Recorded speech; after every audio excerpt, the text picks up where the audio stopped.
Bonjour à tous et bienvenue dans Express Orient. Dans cette édition, nous irons à Jérusalem.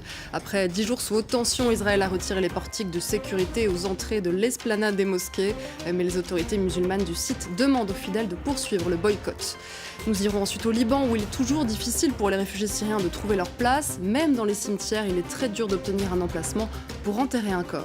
Et puis, face à la montée des eaux, il va falloir s'habituer à l'idée que nous vivrons peut-être dans des maisons flottantes ou sous-marines. Et Dubaï se prépare déjà à cette nouvelle ère sous la mer.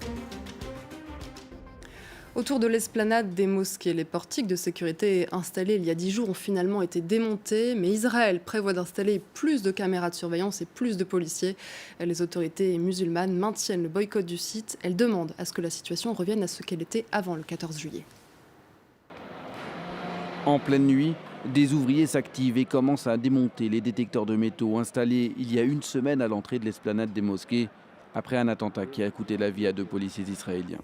Quelques minutes plus tôt, au terme d'une réunion de 4 heures, le cabinet de sécurité israélien a pris la décision. Le cabinet de sécurité israélien a accepté la recommandation de tous les organismes de sécurité de remplacer l'inspection au moyen de détecteurs de métaux par une inspection de sécurité basée sur des technologies avancées et sur d'autres moyens. En clair, Israël prévoit d'installer des caméras sophistiquées et d'accroître la présence policière. Alors que de nouveau, des centaines de musulmans pris à l'extérieur de la vieille ville de Jérusalem, la nouvelle se répand rapidement.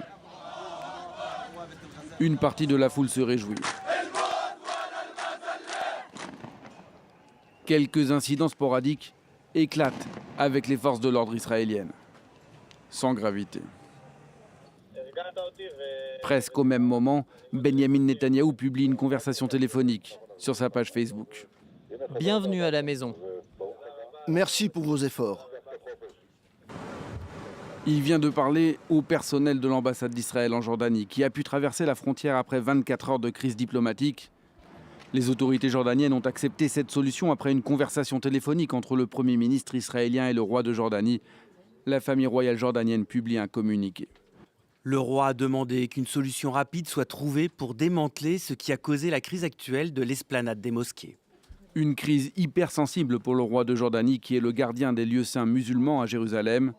Le pari d'un compromis donnant-donnant entre deux dirigeants.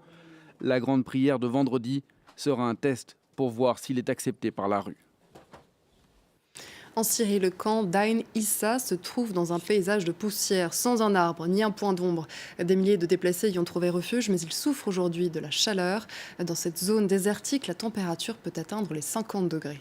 Ashreen Verdian. Dans ce camp de déplacés, les civils sont sans cesse plus nombreux. Ils fuient l'offensive des forces démocratiques syriennes contre le groupe État islamique sur la ville de Raqqa, capitale autoproclamée des djihadistes. 7000 personnes vivent ici dans des conditions difficiles, encore aggravées par les températures. Elles avoisinent les 50 degrés. Au camp de Mabrouka, ils ont des ventilateurs alimentés par des panneaux solaires. Pourquoi pas nous ? Le soleil tape sur nos têtes tout le temps et ça nous rend malades. Nous sommes en train de brûler. Dans ce camp, la plupart des tentes n'a pas d'électricité et l'eau fraîche est très rare. L'impact du soleil et de la chaleur sur la santé des habitants inquiète les ONG présentes sur place. La première cause du soleil, c'est que les enfants sont dehors toute la journée. Ici, c'est très sale, donc l'hygiène, c'est pas facile à avoir. Donc ils ont des diarrhées et qui se complique vite avec une déshydratation. Les forces démocratiques syriennes, en première ligne de l'offensive contre l'organisation État islamique sur Raqqa, ne sont pas épargnées. Elles souffrent elles aussi de la vague de chaleur, alors des blocs de glace leur sont livrés sur la ligne de front pour les aider à tenir. Les combattants n'ont pas d'électricité dans le cadre de leur opération à Raqqa. Ils sont fatigués. Pas d'électricité et pourtant ils aimeraient quelque chose de frais. Alors on leur apporte des blocs de glace et de la crème glacée. Nous devons faire cela pour eux. Les FDS ont reconquis environ 30% de la ville de Raqqa.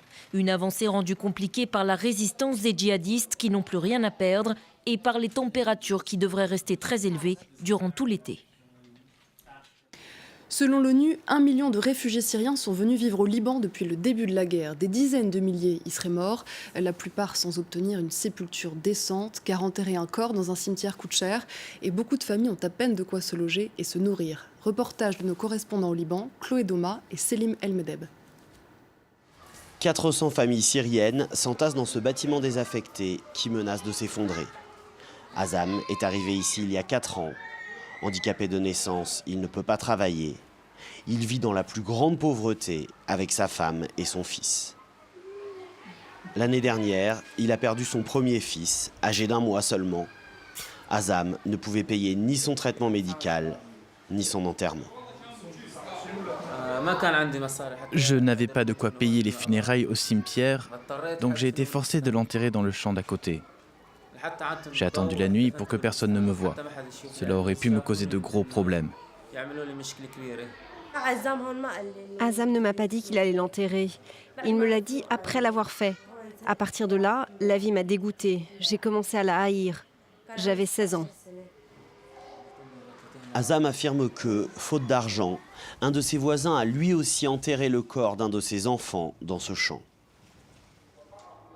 Raja, elle, a eu recours à une solution à peine moins désespérée pour le corps de son frère. Elle a payé un contrebandier pour le ramener clandestinement en Syrie. Le contrebandier est passé avec le corps, puis il a disparu. J'ai essayé de l'appeler, mais son téléphone était coupé. Le corps est perdu, on ne sait pas où il est. On veut le corps et on veut savoir ce qui lui est arrivé. Est-ce qu'ils l'ont jeté aux chiens? Est-ce qu'ils l'ont abandonné dans la nature? On ne sait pas. Après avoir accueilli les tombes de quelques réfugiés syriens, ce cimetière de la montagne libanaise est désormais réservé aux locaux. Un cimetière pour les Syriens a été créé en contrebas début 2016. Aujourd'hui, il abrite les sépultures de 250 adultes et d'une centaine d'enfants. Il aura fallu une année entière à la famille de cette petite fille pour réunir la somme nécessaire à l'installation d'une stèle sur sa tombe. Ici encore, tout se paye. C'est Abou Abdo, un Syrien installé là de longue date, qui gère l'endroit. Au Liban, tout le monde sait que le prix d'une tombe est de 300 ou 400 $. Toute personne qui a un morceau de terrain inutilisé peut en faire un cimetière, mais il faut obtenir l'autorisation des autorités libanaises. Une autorisation extrêmement difficile à obtenir, un obstacle auquel vient s'ajouter le prix élevé des terrains. Pour l'instant, les bailleurs de fonds se désintéressent du sujet. Il n'existe que 3 cimetières comme celui-ci dans tout le pays. Le journalisme n'est pas un crime, voilà ce que scande la foule venue soutenir les 17 journalistes turcs du quotidien Cumhuriyet.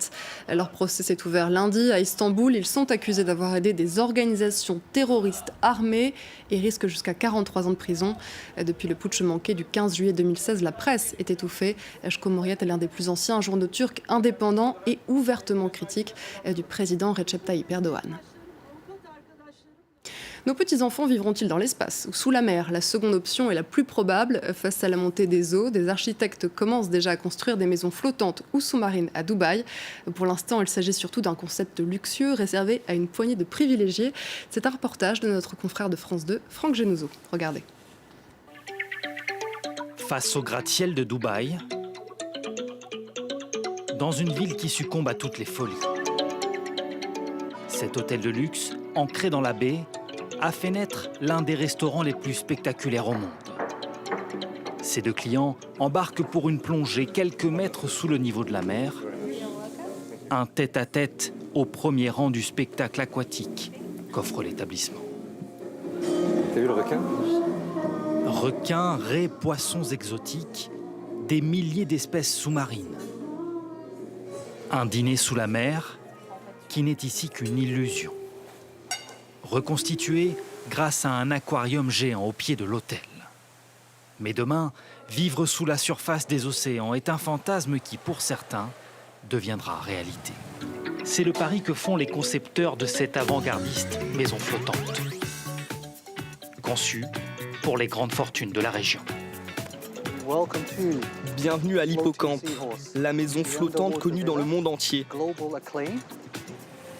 Cette barge, ancrée sous la mer, propose un spacieux salon séjour, une terrasse panoramique, un accès direct à la mer. Et cet escalier qui, un étage plus bas, vous plonge dans les eaux limpides du golfe Persique. Commençons par la salle de bain. Vous pourrez vous installer dans votre baignoire avec un verre de vin, un café, ce que vous voulez. Et une vue sur les coraux et sur les poissons. Vous prélassez sur votre lit au milieu des poissons, cela vous paraîtra peut-être anecdotique, mais ça l'est beaucoup moins que vous ne pouvez le penser, car certains experts très sérieux affirment que ces maisons flottantes vont bientôt se multiplier pour contrer la progressive montée du niveau des océans. Comment faire face à l'engloutissement programmé de milliers de kilomètres de côtes? Avec des villes flottantes, répondent de nombreux architectes, comme celle-ci dessinée par des créateurs américains. Une cité protégée par une digue, derrière laquelle les bâtiments seront modulables, tractés par des remorqueurs. N'allez pas croire que c'est de la science-fiction. 3 de ces plateformes flottantes pourraient voir le jour en Polynésie française d'ici 10 ans. Dans le même esprit, certains urbanistes conçoivent des villes paquebots itinérantes, avec pistes d'atterrissage sur le pont supérieur. Les ingénieurs du géant coréen Samsung envisagent même des drones pour déplacer les maisons ou des villes immergées à plusieurs centaines de mètres sous le niveau de la mer. À Dubaï, 130 villas flottantes ont déjà été vendues et le promoteur ne compte pas s'arrêter là. On travaille déjà à la construction d'un yacht club flottant et de restaurants flottants, des structures bien plus grandes. La maison sur laquelle nous sommes n'est que le début d'une nouvelle ère. Pour l'heure, ces structures flottantes ne sont viables qu'à l'abri des digues, loin des remous de la haute mer. Des villas qui préfigurent peut-être ce que seront les logements de demain, lorsque les océans seront devenus le refuge d'une partie de la population mondiale. Et c'est la fin d'Express Orient. Restez avec nous sur France 24.